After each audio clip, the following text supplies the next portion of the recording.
Hey guys, this is Huang and this is the channel about how to immigrate to Canada. Sorry for being absent for the whole week. I was in the negotiation with potential future partners that might help our team to improve the services for you guys. Let's start with some news that happened in Canada for the previous couple days and weeks. First of all, Marco Mendicino appointed the new Canadian Immigration Minister. Prime Minister Justin Trudeau has named Marco Mendicino as Canada's next Minister of Immigration, Refugees and Citizenship. A descendant of Italian immigrants to Canada, Mendicino represents the riding of Eglinton Lawrence in Toronto, Ontario. The 46 years old has an extensive background in law and worked for nearly 10 years as a federal prosecutor. During this time, he helped put members of Toronto 18 terror groups behind bars. Mendicino will now be responsible for making the case for immigration policies promised by the Trudeau-led Liberal Party of Canada during the recent federal election. The Liberals won a minority government, meaning they will have to rely on opposition votes to implement their pledges to raise immigration levels, create a municipal nominee program, waive citizenship fee, and make the Atlantic Immigration Pilot a permanent program, which is a good for all of us. During the 4 years in the majority government, the Liberals increased immigration level from about 260,000 annually to a target of 330,000 in 2019. Those targets are set to increase by another 20,000 to 350,000 in 2021. Altogether, this could mean over 1 million newcomers in the next 3 years. The Liberals also put greater emphasis on refugees during their last term. They increased refugee class intake to 15% and reduced the economic class intake to about 58%. Family class immigration levels remained untouched. The Liberals have promised to make modest and responsible increases to immigration levels in the years to come. Currently, permanent residents must pay 530 Canadian dollars to obtain citizenship, plus $100 for the right of citizenship fee. The promise to waive the fees altogether is a part of a renewed effort to reform the Citizenship Act to make acquiring citizenship more accessible regardless of socio-economic factors such as age and income. In an effort to help connect immigrants to rural areas of Canada, the Liberals promised to implement a program that would facilitate the process. The municipal nominee program would open up to 5,000 new spaces for prospective immigrants. The Atlantic Immigration Pilot Program was created to curb the population decline in Canada's 4 maritime provinces. The Atlantic Immigration Pilot Program allows employers in Newfoundland and Labrador, Nova Scotia, New Brunswick and Prince Edward Island to hire foreign nationals for a job they cannot fill locally. The pilot was extended an additional 2 years in May and is now slated to become a permanent installment. Let's talk a little bit about the new Canadian Immigration Minister. Since entering Parliament in 2015, Mendicino has served as the Parliamentary Secretary to the Minister of Infrastructure and Communities and was involved in advancing government green infrastructure and social infrastructure in Toronto and across Canada. He was re-elected as the Member of Parliament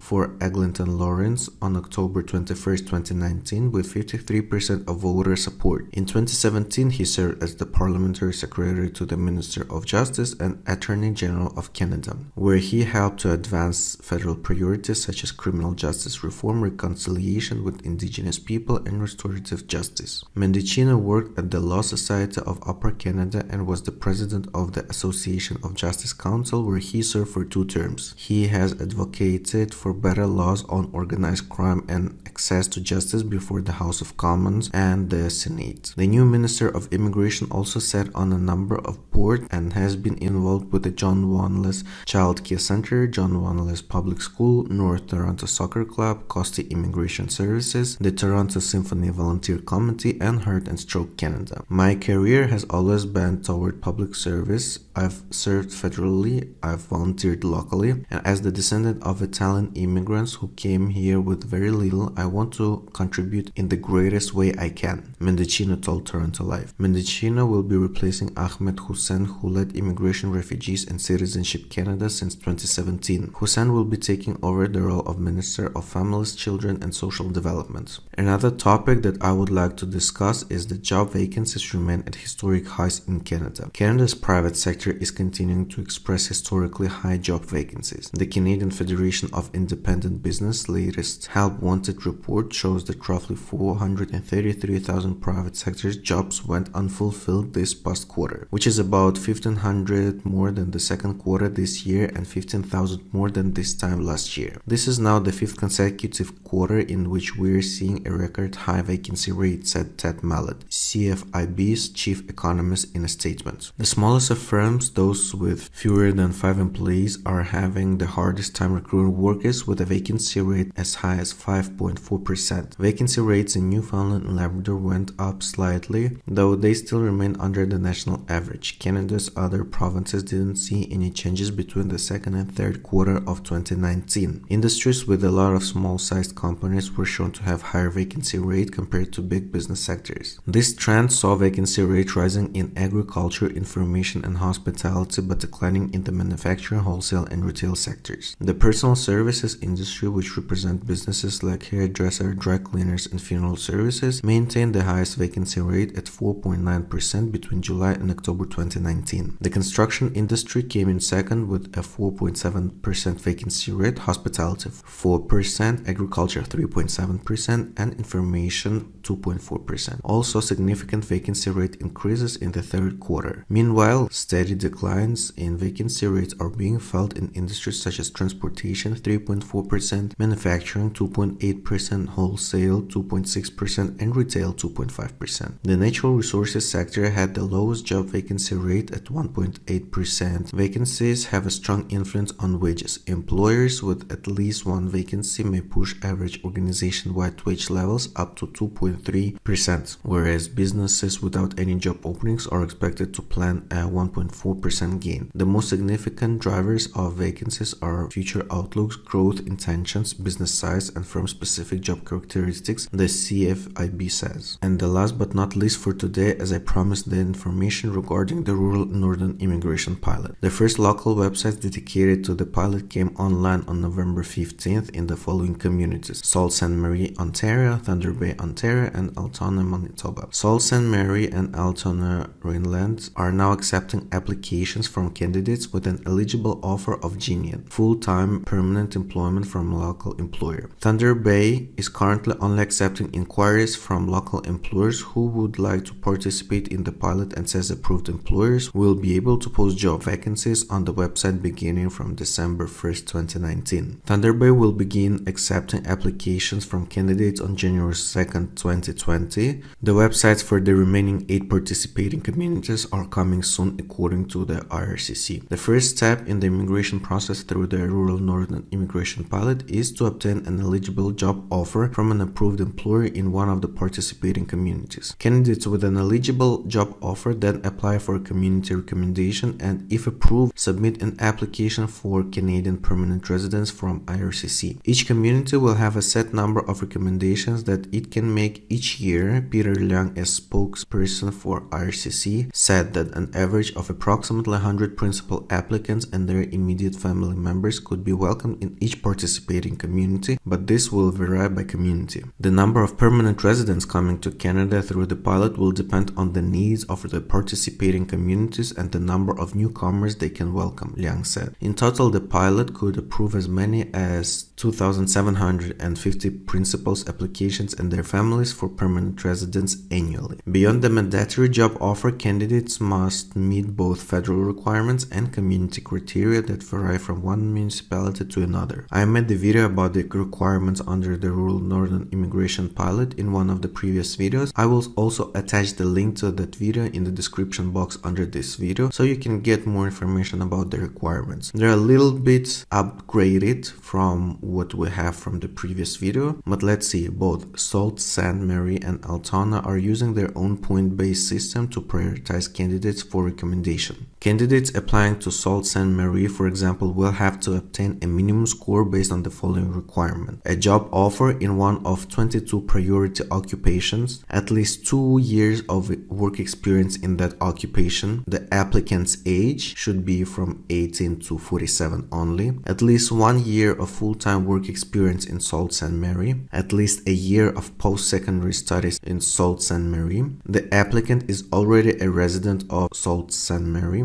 personal ties to established members of the Sault Ste. Marie community, such as immediate family, parents, siblings, or child who is a Canadian citizen or permanent resident, extended family member, grandparent, uncle, cousin, aunt, niece, or nephews, a friend, or a representative of an established community organization who is a Canadian citizen or permanent resident. The next is a visit to Sault Ste. Marie of at least 5 nights within the past 3 years that included meetings with at least 2 employers in the applicant's line of work. Authentic knowledge of an interest in recreational, cultural, or lifestyle activity in Sault Ste. Marie. Candidates with a spouse or common law partner will also receive points for the following: spouse or common law partner with a valid job offer in a priority occupation or at least 2 years of full-time continuous work experience in a priority occupation. Spouse or common law partner with a Canadian language benchmark of 5 in each category. Sault Ste. Marie says an applicant's score determines the likelihood that they will be able to contribute to an urgent or emerging need in the local economy,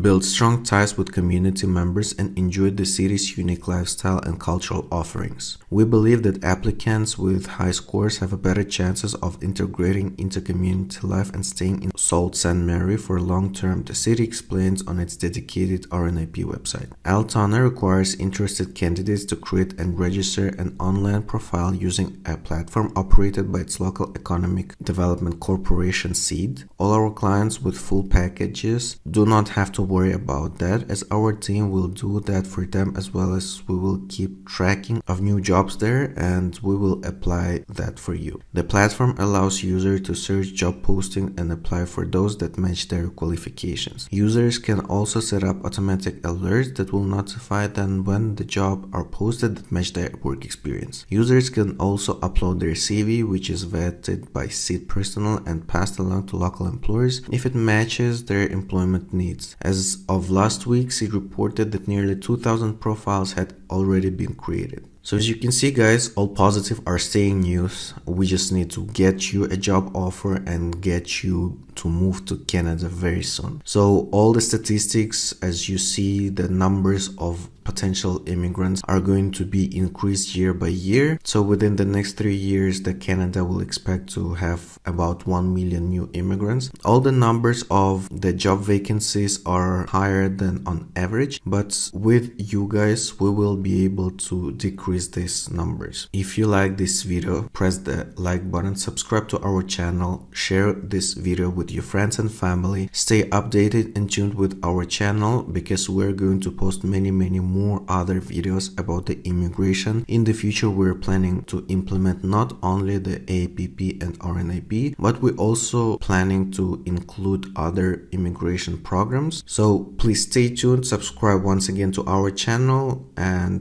this is it for today. That was Juan. That was the channel about how to immigrate to Canada, and I'll see you in the next video.